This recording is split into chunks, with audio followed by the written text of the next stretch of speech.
5 August Awami লীগের পতন এবং শেখ হাসিনার দেশ ত্যাগের পরে কার কতটুকু অবদান এ নিয়ে কিন্তু নানান জল্পনা কল্পনা।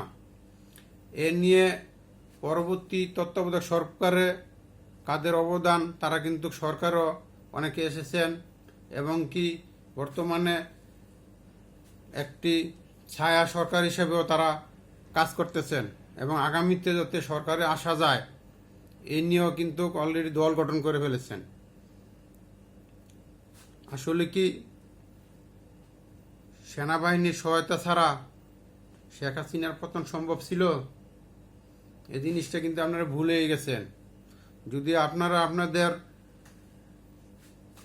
শেখ হাসিনার পতনের জন্য আপনাদের ভূমিকার কারণে আপনারা দল গঠন করতে পারেন এবং বর্তমান সরকারে থাকতে পারেন, সেনাবাহিনীর তো ভূমিকা ছিল। সেনাবাহিনী যদি না চাইতো কখনো এদেশ থেকে শেখ হাসিনা যাওয়া লাগতো না। শেখ হাসিনার পতন আমরা দেখতেছি 5 আগস্ট, কিন্তু 5 আগস্ট কিন্তু শেখ হাসিনার পতন হয়নি। শেখ হাসিনার পতন কিন্তু 3 আগস্ট পতন হয়ে গেছে।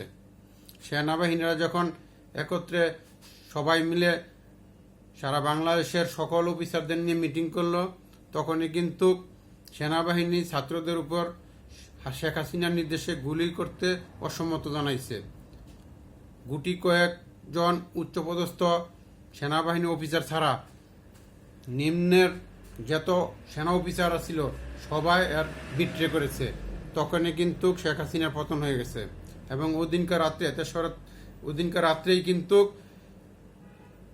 3 আগস্ট রাত্রেই কিন্তু শেখ হাসিনার যত আত্মীয় স্বজন মোটামুটি 22টা না 20টা প্লেনে করে কিন্তু যত গাট্টি গুট্টি বইরা সব চলে গেছে। কিন্তু আপনাদেরকে 5 তারিখ পর্যন্ত খালি আই ওয়াজ দিয়ে রাখছে, জানি ওরা আস্তে আস্তে সরে যেতে পারে। 5 তারিখ পর্যন্ত সবাই আমরা শুধু আন্দোলনের দিকে ফোকাস ছিল, ওদিক দিয়ে কিন্তু এর আস্তে আস্তে ওরা চলে গেছে।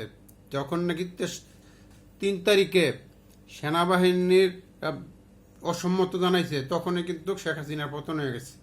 এবং কি যদি ওনার পতন না হইতো, উনি কেন 3 তারিখে রাত্রে 2টা বাজে মোটামুটি ওনার আত্মীয় স্বজন একজনও বাকি ছিল না, সবাইকে কিন্তু গাট্টি গুট্টি গোল করে লাকিস লকিস দেওয়া সব কিন্তু পাঠাই দিছে। যদি মনে করেন সরকার টিকে যাব বা আর্মির সমর্থ থাকতো, তাহলে কখনো তার আত্মীয় স্বজন কাউকে দেশ থেকে ত্যাগ করলো না। 3 তারিখের পরে গ্রিন রেড সিগন্যাল পাওয়ার পরেই কিন্তু সবাই চলে গেছে। 5 তারিখ পর্যন্ত আন্দোলনটা এবং কি এটা ধরে রাখছে, কারণ কি আস্তে আস্তে একদিনে তো চলে যেতাম না। 3 তারিখ রাত দিনকে সিদ্ধান্ত হয়েছে আর্মি শেখ হাসিনা নির্দেশে গুলি করতে সম্মত হয় নাই, মানে গ্রিন রেড সিগন্যাল পেয়ে গেছে। তো 3 তারিখে একদিনে তো সব গাট্টি গুট্টি গুলি করে যেতে পারবো না, এই জন্য একটু টাইম নিছে। এই টাইমের মধ্যে আস্তে আস্তে সবাই চলে গেছে। তাহলে আপনারা বিভিন্ন মঞ্চে বিভিন্ন দলে এর অবদান বেশি অ্যাকচুয়ালি বাংলাদেশ দেশপ্রেমিক আর্মিরা যদি এই সাধারণ জনগণের সাথে না থাকতো তাহলে কিন্তু কখনোই সম্ভব ছিল না। 5 তারিখ কিন্তু কারফিউ ছিল, কারফিউর মধ্যে একটা লোকও বেরোনো সম্ভব ছিল না যে আর্মি চাইতো। আপনার একটা জিনিস মনে আছে কিনা জানি না, 4 তারিখে কিন্তু 3 তারিখের আগে 4 তারিখ কিন্তু পরে 4 তারিখ কিন্তু সাধারণ জনতা এবং ছাত্র জনতা নামছে,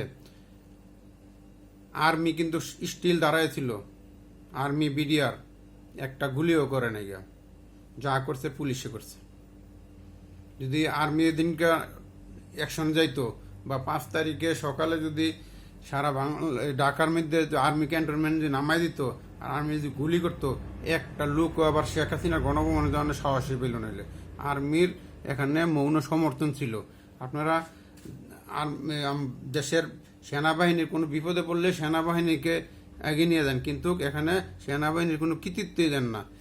5 আগস্টের যদি শেখ হাসিনা পতনের মেন কৃতিত্ব থাকে, এখানে মেন নায়ক হলো সেনাবাহিনী, বাংলাদেশ সেনাবাহিনী। সবাইকে ধন্যবাদ।